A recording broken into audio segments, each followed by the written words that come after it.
Hi friends, welcome to my channel. ఈ వీడియోలో టేస్టీగా చికెన్ రోస్ట్ని ఎలా ప్రిపేర్ చేసుకోవాలో చూసేద్దాం.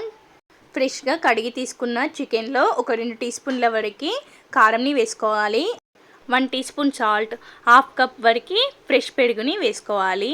అలాగే 1 టీ స్పూన్ అల్లం వెల్లుల్లి పేస్ట్, 1 టీ స్పూన్ పసుపు, 1 టీ స్పూన్ ఆయిల్ వేసుకొని అన్నీ వేసుకున్నాక మొత్తం చికెన్కి పట్టేలా ఒకసారి బాగా మిక్స్ చేసుకోవాలి.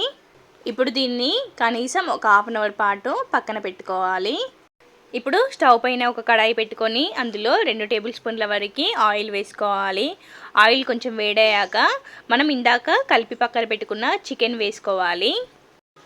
చికెన్ని బాగా ఫ్రై చేసుకోవాలి. చికెన్లో ఉన్న వాటర్ అంతా బయటికి వెళ్ళేంత వరకు దీనిని ఫ్రై చేసుకోవాలి. మధ్య మధ్యలో కలుపుకుంటూ చికెన్ని బాగా ఫ్రై చేసుకోవాలి.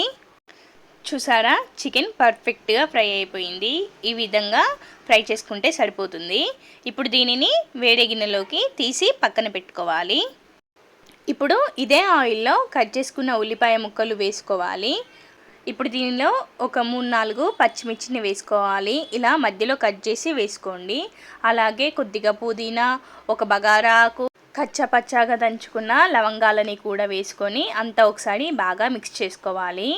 ఉల్లిపాయలు లైట్ బ్రౌన్ కలర్ వచ్చేంత వరకు వీటిని ఫ్రై చేసుకుంటే సరిపోతుంది. ఆనియన్స్ ఈ విధంగా ఫ్రై చేసుకున్నాక మనం ఇందాక ఫ్రై చేసుకొని పక్కన పెట్టుకున్న చికెన్ని కూడా ఇందులో యాడ్ చేసుకొని ఒకసారి మొత్తం బాగా మిక్స్ చేసుకోవాలి.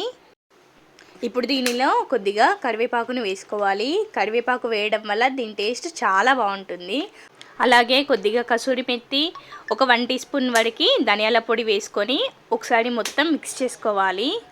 ఫైనల్గా దీనిలో హాఫ్ లెమన్ జ్యూస్, అలాగే ఫ్రెష్గా తీసుకున్న కొత్తిమీరను కూడా వేసుకొని గార్నిష్ చేసుకుంటే చాలా టేస్టీగా చికెన్ రోస్ట్ రెడీ అయిపోయినట్లే. చాలా సింపుల్గా ఈ చికెన్ రోస్ట్ని మనం ఇంట్లోనే ఈజీగా ప్రిపేర్ చేసుకోవచ్చు. టేస్ట్ కూడా చాలా బాగుంటుంది. ఖచ్చితంగా ట్రై చేయండి. ట్రై చేసి ఎలా ఉందో కామెంట్ సెక్షన్లో కామెంట్ చేయండి. నా ఛానల్ని సబ్స్క్రైబ్ చేసుకున్నవారు ప్లీజ్ సబ్స్క్రైబ్ చేసుకోండి. Thank you for watching.